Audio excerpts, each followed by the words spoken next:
ஒரு நாள் நம்ம நாட்டிலேருந்து 3 பேர் அமெரிக்கா நாட்டுக்கு சுற்றி பார்க்குறதுக்கு போகிறாங்க.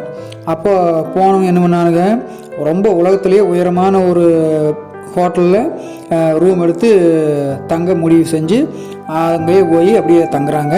அப்போது இந்த ஹோட்டல் என்ன சிறப்பு அப்படின்னு சொல்லி போட்டு தெரிஞ்சுக்கலான்னு கேட்டப்போ அந்த ரிசப்ஷனிஸ்ட்டு வந்து சொல்கிறாரு, அதாவது வரவேற்பாளர் சொல்கிறாரு, இந்த ஹோட்டலில் வந்து 140 மாடிகள் இருக்குது, இதில் பல சிறப்புகள் இருக்குது. ஆனால் நைட்டு 10 மணியோட மாடிக்கு செல்கிற லிஃப்ட்டுகள்லாம் வேலை செய்யாது, அதனால் எங்கே போனாலும் 10 மணிக்குள் நீங்களாம் வந்துடணும் அப்படின்னு சொல்லி போட்டு சொல்கிறாரு. அப்புறம் இந்த 3 பேருமே சரி அப்படின்னு சொல்லி போட்டு வெளியே போகிறாங்க. அப்புறம் பல இடங்களை சுற்றி பார்த்துட்டு ஹோட்டலுக்கு வர்றப்போ டைம் வந்து 10:30 ஆகி போச்சு.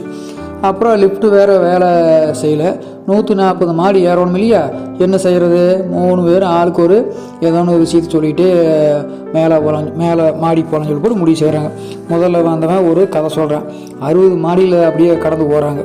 அடுத்தவங்க அதுக்கடுத்த ஆள் 2வது கதை சொன்னேன், 120 மாடியை ஏறிட்டாங்க.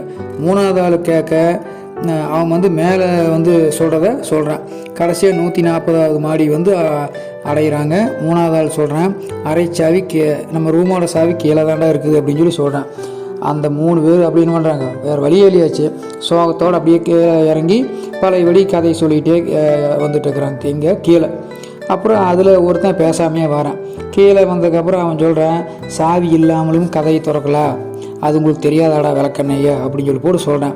சரின்னு சொல்லி போட்டு 3 பேர் மடி நாங்கள் வெறிச்சலோடு அப்படியே 3 பேர் திரும்ப மேலே மடி 3 மாடிக்கு அந்த 140 மாடி நோக்கி போயிட்டு இருக்கிறாங்க. அப்போது இப்போவும் அப்படியே கதை சொல்லிட்டு மேலே போகிறாங்க.